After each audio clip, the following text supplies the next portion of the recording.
Hello and good evening सभी students को। आप सभी का हमारे ईटी एकेडमी के प्लेटफॉर्म पे स्वागत है। तो आइए स्टार्ट करते हैं। अपने डे 31 पे हम पहुंच चुके हैं। ठीक है, तो डे 31 को देखते हैं हम कि क्या है। आज हम बहुत ही इंपॉर्टेंट करंट अफेयर्स को देखने वाले हैं। ठीक है, ऐसे डेली हम इंपॉर्टेंट करंट अफेयर्स को देखते हैं। ठीक है, लेकिन आज छोटा सा ही होगा बट फैक्चुअल होगा। तो देखते हैं, हमने बिहार का देख लिया था वन स्थिति रिपोर्ट को। आज की क्लास में हम देखेंगे भारत की वन स्थिति रिपोर्ट को। तो 17वीं भारत वन स्थिति रिपोर्ट आई है कब? 2021 में। और ये प्रत्येक 2 साल पे इस रिपोर्ट को निकाला जाता है। और इसको जारी कौन करता है? तो इसको जारी करते हैं भारतीय वन सर्वेक्षण विभाग जो है वो भारतीय वन स्थिति रिपोर्ट को जारी करते हैं। और भारत में वन और वृक्ष आवरण के जो आंकड़े हैं उससे रिगार्डिंग हम अब क्या करेंगे, आंकड़े को देखेंगे। और देखिए, मैं आपको क्लास में ही याद करवाऊंगी इसको। देखिए, वनावरण जो है, जो रिपोर्ट आई है, अगर वनावरण को देखोगे तो वनावरण कितना है? तो याद रखना 713,789 कितना है। उसी टाइम जब आप देखोगे ना इस वीडियो को तो उसी टाइम 5 बार बोल लेना। ठीक है, आप बचपन में देखते हो ना कि हमें मैम याद करवाने के लिए, सर हमारे कुछ भी याद करवाने के लिए बोलते थे कि 5 बार बोलो आपको याद हो जाएगा। तो उस टाइम लगता था कि कितना ज़्यादा बोरिंग काम करवा रही है हम लोगों से। लेकिन अब समझ में आता है कि लिटरली 5 बार बोलने से क्या होता है ना, वो आपके माइंड में आ जाता है। और हमें तो ऑप्शन देख के एलिमिनेट करना है उसके बाद। तो वनावरण कितना क्षेत्रफल हुआ है इसका? तो 713,789। परसेंटेज कितना देखोगे, परसेंटेज पे वनावरण कितना है? तो 21.7% है। और 2019 से कंपैरिजन करोगे 2021 का, तो कितना किलोमीटर स्क्वायर की वृद्धि हुई है वनावरण में? तो वो हुआ है 1540 किलोमीटर स्क्वायर का वृद्धि हुआ है। तो ये वनावरण का कॉन्सेप्ट था। अब हम देखेंगे वृक्षावरण का। तो वृक्षावरण जो है वो कितने क्षेत्रफल में है? तो वो देखो कि भारत में आप, तो वृक्षावरण का क्या क्षेत्रफल है? तो 95,748 किलोमीटर स्क्वायर। कितना है वृक्षावरण? तो 95,748 किलोमीटर। कितने प्रतिशत में है? तो 2.91% में है। ठीक है, और कितना वृद्धि हुआ है कंपैरिजन 2019? तो ये 721 किलोमीटर स्क्वायर हुआ है। ठीक है, तो इसको देख लिया ना हमने। अब हम देखेंगे कि क्षेत्रफल के अनुसार सबसे कम वन आवरण वाला राज्य कौन है? तो क्षेत्रफल के अकॉर्डिंग आप देखोगे कि सबसे कम जो वन आवरण वाला जिला है वो है हरियाणा। कौन सा है? हरियाणा। देखिए, यहाँ पे एक पॉइंट उन्होंने छोड़ दिया है, मैं आपको बता देती हूँ कि अकॉर्डिंग टू एरिया। ठीक है, अगर आप देखोगे कि सर्वाधिक वनावरण कहाँ है, तो सर्वाधिक वनावरण जो है वो है आपका कहाँ पे? तो वो है आपका मध्य प्रदेश में। ठीक है, क्षेत्रफल के हिसाब से सर्वाधिक वनावरण कहाँ पे है? तो मध्य प्रदेश में है। और क्षेत्रफल के हिसाब से सबसे कम वनावरण वाला राज्य कौन है? तो वो है हरियाणा। क्योंकि देखो ना, हरियाणा में ज़्यादा खेती वगैरह होता है, तो वहीं पर क्या, तो खेती होगी तो वनावरण होगा? नहीं होगा। तो हरियाणा में सबसे कम है, उसके बाद पंजाब है, पंजाब के बाद गोवा है। और सर्वाधिक वनावरण कहाँ पे है? तो वो आपके मध्य प्रदेश, फिर आपका आंध्र प्रदेश और छत्तीसगढ़ में है। ठीक है, सर्वाधिक वन आवरण में वृद्धि करने वाला राज्य कौन है? मतलब सबसे ज्यादा वन आवरण में वृद्धि किस राज्य ने किया है? तो वो किया है आंध्र प्रदेश ने। और सर्वाधिक नुकसान करने वाला कौन राज्य है वन आवरण में? तो वो है अरुणाचल प्रदेश। ठीक है, उसके बाद देखिएगा कि सर्वाधिक वन आवरण वाला प्रतिशत वाला राज्य कौन है। ठीक है, एकदम बारीकी पॉइंट है, इसको एकदम क्लियर कर लेना आप लोग, क्योंकि नेक्स्ट जो मैं करंट अफेयर्स का एमसीक्यूज करवाऊंगी उसमें क्वेश्चन इससे भी रहेंगे। तो सर्वाधिक परसेंटेज में देखोगे तो किस राज्य में वन आवरण है? तो वो है आपका मिजोरम में। और सर्वाधिक वन आवरण प्रतिशत वाला यूटी कौन सा है? तो सर्वाधिक वन आवरण प्रतिशत वाला जो यूटी है वो है लक्षद्वीप। ठीक है, अब देखोगे 3 टाइप के फॉरेस्ट होते हैं ना, बहुत घने वन, मध्यम रूप से घने वन और खुले वन। तो बहुत घने रूप से जो वन है ना वो सबसे ज़्यादा किस राज्य में पाए जाते हैं? तो वो अरुणाचल प्रदेश में पाए जाते हैं। और मध्यम रूप से जो घने वाले राज्य हैं वो सर्वाधिक जो वन है इस टाइप के मध्य रूप से घने वाले वो आपके मध्य प्रदेश में हैं। और खुले वाले भी कहाँ हैं? तो वो भी मध्य प्रदेश में है।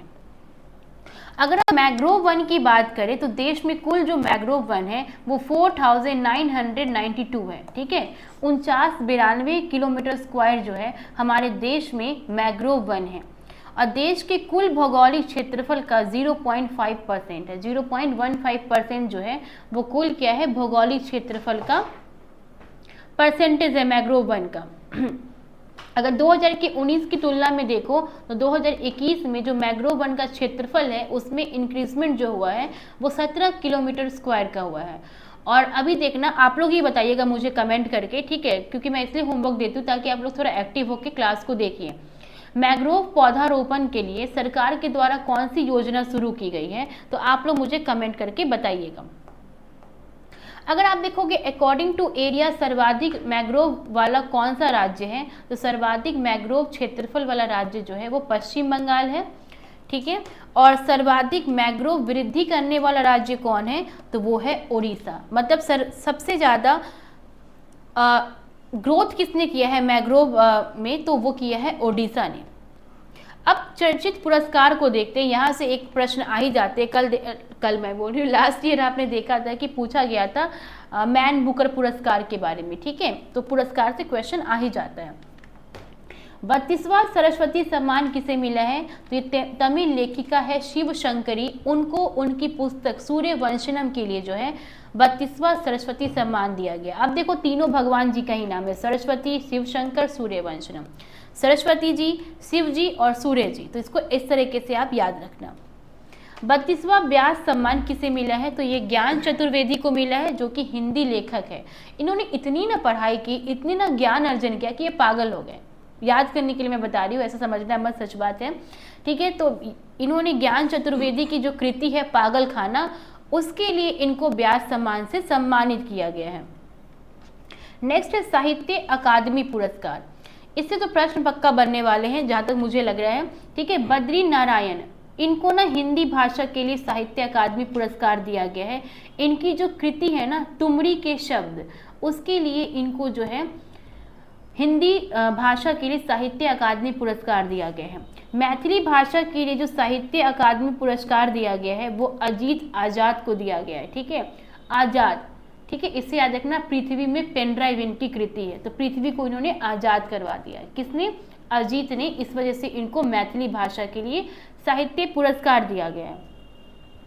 अनुराधा रॉय, इनको अंग्रेजी भाषा के लिए साहित्य पुरस्कार दिया गया है, साहित्य अकादमी पुरस्कार, ठीक है। All the lives we never lived, इन्होंने पुस्तक जो लिखी है उसका नाम है ऑल द लाइव्स, क्या नाम है, all the lives we never lived, मतलब सारी जिंदगी जो है हम नहीं जी सकते।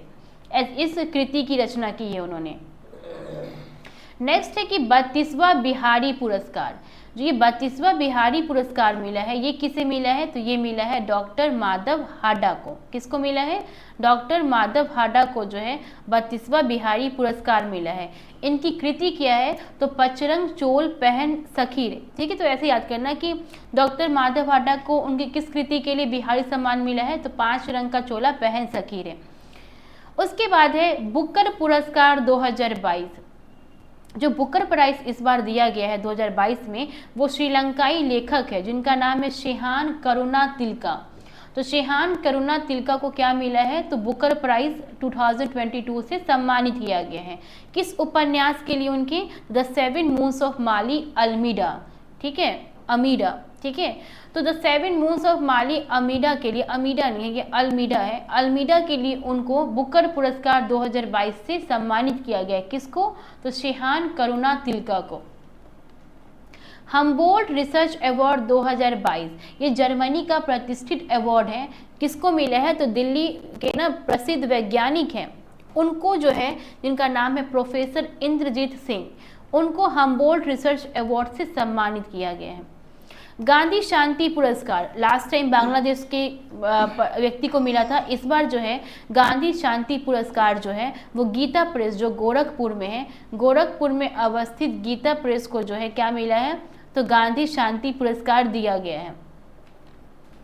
नेक्स्ट है यूनेस्को शांति पुरस्कार 2022। याद रखिएगा ये किसको मिला है, तो एंजेला मर्केल को मिला है, जो कि जर्मनी की पूर्व चांसलर थी। पता है आपको इनको क्यों मिला है ये, क्योंकि ये जो सीरिया, इराक, अफगानिस्तान से जो भी शरणार्थी आ रहे थे ना, उन्होंने इनका वेलकम किया, मतलब भगाया नहीं, वेलकम किया। डेट्स वाई इनको यूनेस्को ने शांति पुरस्कार से नवाजा है, किसको? तो एंजेला मर्केल को।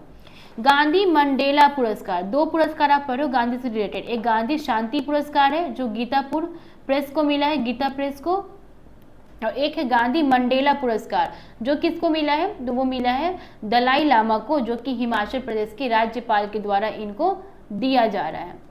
उसके बाद चौथा राष्ट्रीय जल पुरस्कार 2022, इसकी घोषणा जल शक्ति मंत्रालय के द्वारा किया गया है और इसको प्रदान किसने किया है? तो जगदीप धनखड़ जो हमारे उपराष्ट्रपति हैं उनके द्वारा चौथा राष्ट्रीय जल पुरस्कार 2022 उन्होंने दिया है।